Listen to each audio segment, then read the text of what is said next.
My name is Vernon Buttinger. I own a company called Neural Profit Engines. We work with bookkeeping and artificial intelligence process design to help companies become more profitable, improve their profitability. And one of the obstacles right now to profitability, you've heard me talk about it before, is inflation. And I wanted to talk about one of the great pieces of misinformation that's come out of the Biden administration regarding inflation, and set the record straight on this. And the information is the 17 Nobel laureates that were published in an open letter to the Economic Policy Institute. And this whole letter was organized by an economist named Joseph Stiglitz. And basically, Biden was saying that these 17 economists, Nobel Prize winning economists, had said that we could continue spending, there wouldn't be inflation, and not only wouldn't there be inflation, but that increased government spending would help reduce inflation.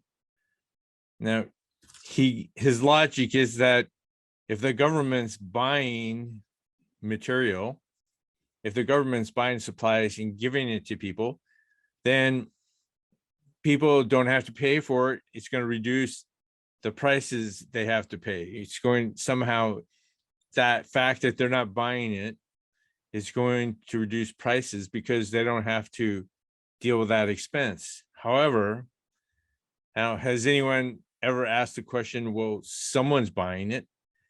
The government has to buy it, and the government has unlimited pockets.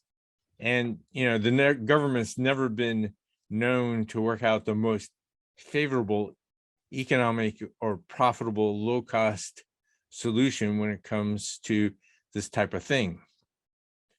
But this gaslighting goes even deeper.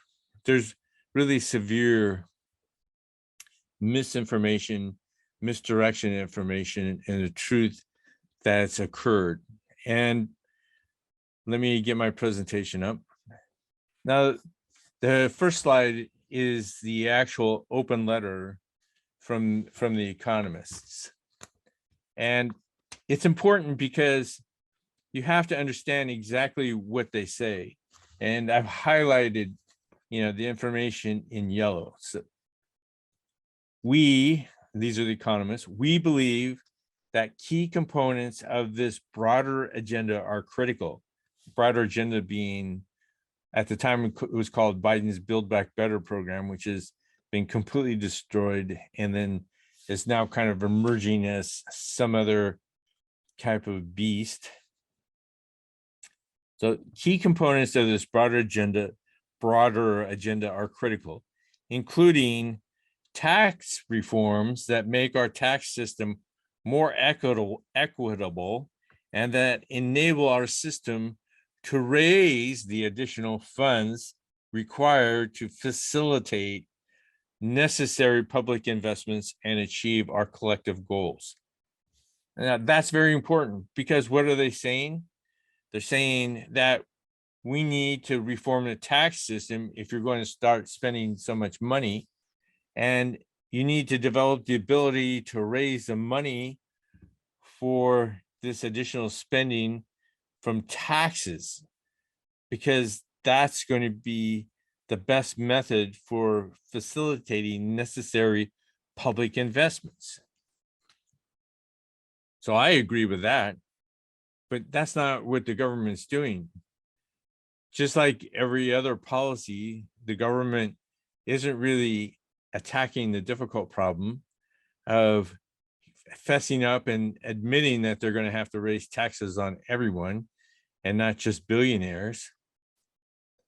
And instead, because they can't get these tax increases through and they can't figure out another way to finance this, they're continuing to print money and they're continuing to spend money. But this whole gaslighting scenario becomes even more evil. This is the actual letter from Joseph Stiglitz, who is also a Nobel laureate economist, and he's an economist at Columbia University. And what he says is, we need safe schools and buildings. We need safe school buildings and bridges, and affordable child care and elder care. Whether inflation is 2% or 5%, with the investments being financed by tax increases, the inflationary impacts will be at most negligible over the medium term, outweighed by supply side benefits. So there's two key things there. First of all, he agrees with the other economists that this should be financed by tax increases. And number two, he fully expects that this spending is going to be inflationary to some extent. Now he's unclear about that. He said it could be 2% or 5%, or maybe it could be 7% or 8%. Who knows? I mean, it's just government funding money, right? It's not like he has to really work for it.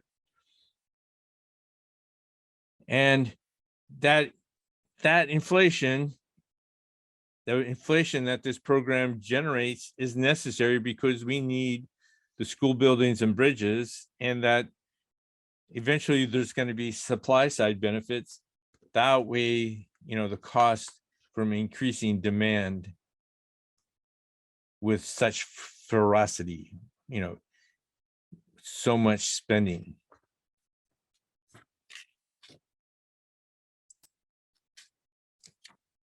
So this is clearly unacceptable.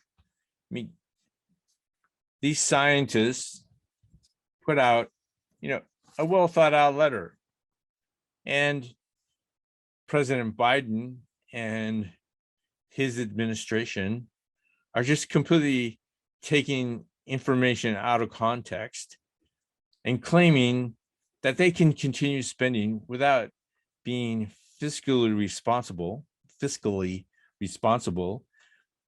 and they can continue, spending at will. And now it's becoming even worse with this war in Ukraine. And, today I heard that we're going to start sending troops back to Somalia.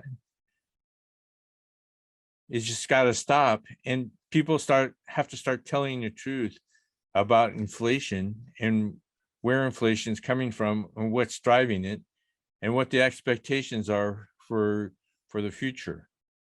Now, if you watch some of my other videos, you'll see that, I fully attribute the inflation to the fact that we're financing the spending by rolling the government printing presses. And I'm also going to talk about what companies can do to fight inflation and turn inflation into something that may benefit their companies. So thank you for listening to this video. If you like my content, please subscribe, and I'll see you in the next video.